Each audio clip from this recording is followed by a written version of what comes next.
দেশকে প্রতিরক্ষার দিক থেকে শক্তিশালী করে তোলার লক্ষ্যে একের পর এক বড় পদক্ষেপ করছে কেন্দ্র।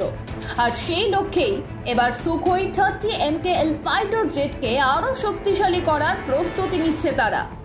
প্রতিরক্ষা মন্ত্রক 84টি সুখোই জেটের প্রথম ব্যাচ আপগ্রেড করার জন্য প্রায় 63,000 কোটি টাকার একটি পরিকল্পনা অনুমোদনের সিদ্ধান্ত নিয়েছে।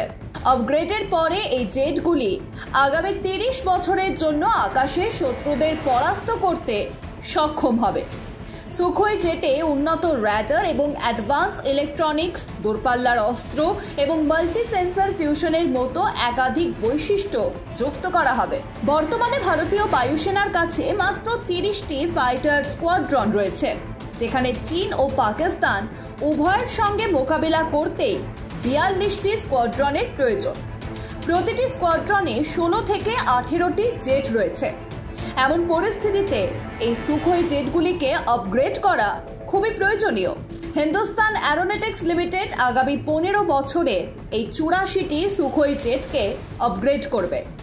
সিসিএস এর কাছ থেকে অনুমোদন পেলে এগুলির ডিজাইন এবং বিকাশের ক্ষেত্রে 7 বছর সময় লাগবে। এরপর জেটগুলিকে ব্যাচে আপগ্রেড করে বিমান বাহিনীতে অন্তর্ভুক্ত করা হবে। আপগ্রেডের পর যে র্যাডার বসানো হবে তা এখনকার চেয়ে 1.5 থেকে 1.7 গুণ বেশি দূরত্বে শত্রুপক্ষের বিমান শনাক্ত করতে সক্ষম হবে। এরই পাশাপাশি জেটে অস্ত্র 3 দূরপাল্লার এয়ার টু এয়ার মিসাইলও বসানো হবে, যা 350 কিলোমিটারের বেশি দূরত্বে আঘাত হানতে পারে। এতে উন্নত অ্যালগরিদম সহ 3টি মিশন কম্পিউটার অন্তর্ভুক্ত রয়েছে।